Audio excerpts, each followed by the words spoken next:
Welcome to Token Topics. XRP is the topic of this video. A lot of big things are going on with XRP as the price is exploding. A commissioner of the CFTC recently met with Brad Garlinghouse, sending ripples through the SEC and the markets. We will look into that. We will also hear some words from Stuart Alderati on SEC's enforcing of crypto. Also, is the case coming to an end finally? We will dive into the summary judgment and what to expect. Also, the SEC, did they make a grim mistake? We'll look into that. You don't want to miss this video. Please do hit the like, share, and subscribe for future content. Being a crypto investor, it's imperative to keep your crypto safe. Keep it off the exchanges with cyber attacks, talks about exchanges going bankrupt. It's imperative to get it onto a hardware wallet. Purchase a DCENT Biometric wallet through Token Topics and receive a discount. I'm going to put the affiliate links in the description below. There is a lot of big things going on in the XRP community right now. I've never seen so many huge things going on in such a small period of time. Not just with XRP, but cryptocurrency in general. But I think a lot of the spotlight's been on XRP, not just Ethereum with this merge. People are really looking at this lawsuit. They're saying that it's bogus. And now with this meeting with the CFTC commissioner, which I'm going to go into, things are looking very, very good. Also, pretty much the lawsuit is over. It's pretty much over. I'm going to dive into that too. So there's a lot of topics I'm going to cover, but very exciting for cryptocurrency in general. I want to go over this article. Here we have NASDAQ to launch institutional Bitcoin crypto custody services. It states here right from NASDAQ that NASDAQ is seeking to offer custody services to institutions dipping their toes into cryptocurrency. Keep in mind that this is in the middle of the whole SEC craziness right now with the cryptocurrency market. And if NASDAQ, if this U.S. stock exchange feels confident in dipping their toes into cryptocurrency right now, that's a very positive sign. So this is a pretty big deal for those of us who have been holding for a long time. I'm going to cover this meeting that Brad Garlinghouse had with the CFTC commissioner. I just went over that great information from NASDAQ exchange. Apparently, Caroline has had a history with the NASDAQ, so she knows about NASDAQ, and this is a quick clip where she introduced herself. My name is Caroline Pham. I am a commissioner at the Commodity Futures Trading Commission, which is like the SEC, but for commodity derivatives, and I regulate the markets. We have the Technology of the Future conference here at NASDAQ. It's been going on for about 20 years. If you could talk to the people who were there 20 years ago at the conference, what do you think are the parts of today's market that would surprise them most? Gosh, 20 years ago, I think that I had maybe just bought my first stock before the dot-com bubble burst. Maybe not the best timing, so maybe what I would tell them is you couldn't time the market back then and you still can't time the market now. 20 years into the future at the TOF conference, what do you think will have changed the most between now and then? You know what's so exciting is that I have been really studying up on the metaverse. And I actually, if I think about it, maybe Facebook started 20 years ago or something like that. So now that Facebook is called Meta, I wonder if we're going to start to have stock markets and other exchanges in the metaverse, and we're all going to be trading that way. What's a piece of advice that you might give to future generations of tech leaders? Oh, well, for this one, it's easy. I sat on a trading floor for 5 years, and I have to say, every day there was some piece of cool tech that was being demoed, and I just asked as many questions as possible. That's what I recommend to anybody. I'm a lifelong learner. Don't stop learning. She has experience with NASDAQ. She knows how the markets work. And what's particularly interesting with her is she knows how this technology is evolving into these markets, as you just heard from that clip. So she's one of 5 commissioners of the CFTC. She met with Brad Garlinghouse on Monday. She tweeted out, she caused quite a bit of discussion in the cryptocurrency world. It also puts the SEC on a scene. Now, the timing of Pan's visit had many on social media reacted to the CFTC's approach to engaging with crypto firms and tokens compared to that of the SEC.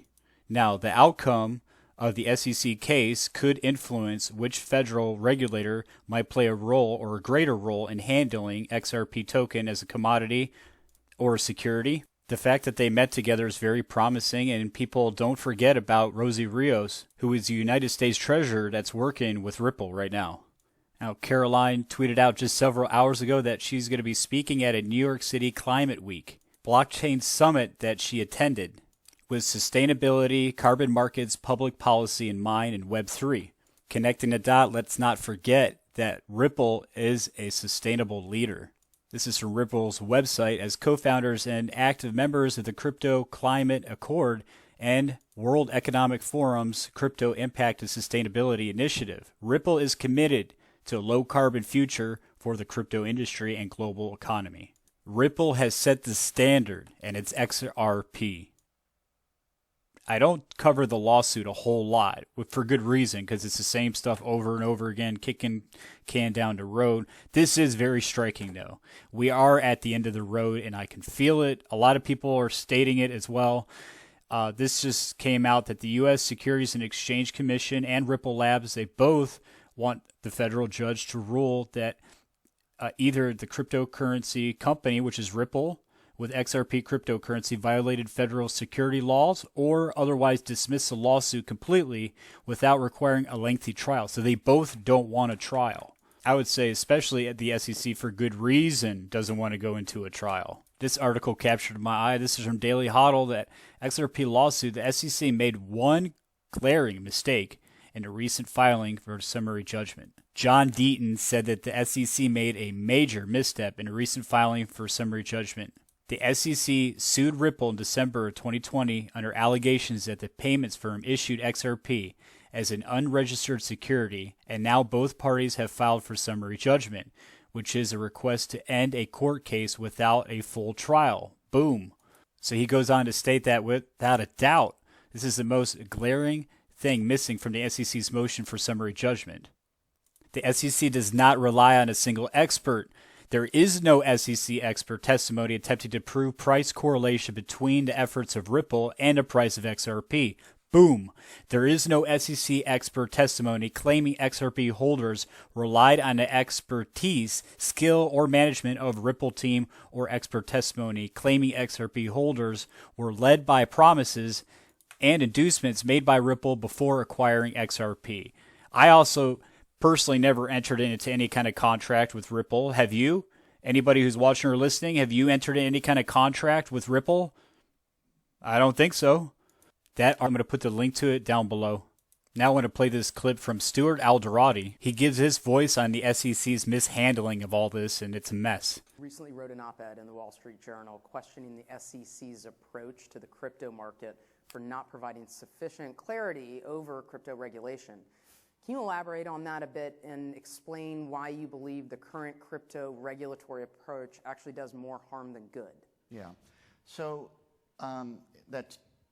since December of 2020, and that's an important day because the SEC filed a lawsuit against Ripple in December 2020, we have not signed a single U.S. customer to our platform, but in the past 2 years, we've had the strongest years ever as a company.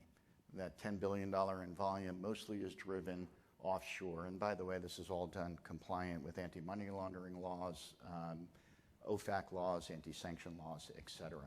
Why is that? Why haven't we signed a single U.S. customer in the past 2 years? Because of regulatory uncertainty and really regulatory hostility. So the piece that I wrote in the Wall Street Journal was in response to an op-ed that our current chair of the SEC wrote, Gary Gensler, where he announced that the SEC was going to be the cop on the beat for crypto. Well, I don't remember anyone holding an election for the cop on the beat for crypto. I don't remember Congress appointing Gary Gensler as the cop on the beat for crypto. So I wrote an editorial basically saying you can't self-appoint yourself. What really is happening here in the U.S., because we have such regulatory uncertainty and outright regulatory hostility through what we call regulation by enforcement, compared to sophisticated economic centers like Singapore, like London, like Dubai. What we're doing here in the U.S., and I think principally through the SEC as an institution, is we're elevating politics and power over sound policy. Boom, that was it. Perfectly well said. Next, let's watch this video on White House releases framework on crypto regulation. Cryptocurrencies in the spotlight with following stocks lower and debate raging over the impact of Ethereum's long-awaited merge. But beneath all of this is ongoing uncertainty over the regulation of these assets. Biden administration calling out government agencies to provide recommendations for the sector, and some of those are finally here. Yahoo Finance's Jennifer Schonberger has all the details. Jen, what is going on with crypto down in the Beltway? Good morning, Jared. 6 months after President Biden directed agencies to come up with a government-whole approach to regulating cryptocurrencies, the U.S. Treasury is out with 3 brand new reports this morning warning that cryptocurrencies pose, quote, meaningful risks to consumers, investors, and businesses if not properly regulated. The government also recommends moving forward with work on a central bank digital currency, but stopped short of recommending one. While the report offers general recommendations for reining in risks, it doesn't offer ideas for specific regulation or legislation. While one of the reports finds that consumers were regularly misled about crypto's features and expected returns, and that non-compliance with regulations is widespread. The reports encourage the SEC and CFTC to, quote, aggressively pursue investigations and enforcement actions against crypto companies that aren't in compliance with laws. The second of Treasury's 3 reports recommends moving forward with work on a central bank digital currency. While no decisions have been made to issue one, the report is meant to help policymakers understand the technical design choices of a CBDC system. The report finds a CBDC could enable a more efficient payment system that boosts economic growth and protects against cyber risks. The government is moving forward to try to ready a CBDC with, quote, the highest urgency if it's deemed of interest, per the National Economic Council Director Brian Deese. Underscoring this seriousness, the White House is launching a CBDC working group, which includes multiple agencies like the National Security Council and Treasury, to support the Federal Reserve's research efforts on a CBDC. That group expected to meet regularly to discuss progress. Now, a third report lays out how to combat the risks of using crypto for financial crimes like money laundering. The top Republican on the House Financial Services Committee looked at this report and said it is not a substitute for legislation. Last but not least, now David Gockenstein, founder of the same name media project and former U.S. congressional candidate, has taken to Twitter to share with the community an opinion that could be unpopular among crypto Bitcoin maxis. He named the event that he believes will certainly allow the Ripple-affiliated XRP token to surge, but will not be the only crypto surging in that case. The crypto influencer tweeted that Ripple needs to win a case against the Securities and Exchange Commission. If that happens, David said that not only the XRP price will take off and Ripple will get a major boost, but so will every legitimate platform as well, especially the other assets for cross-border payments. All right, everybody, that's all I have for the video. I want to say thank you for watching another edition of Token Topics. Please do hit the like and subscribe, share with friends and family, and go ahead and comment your thoughts and opinions down below. Thank you.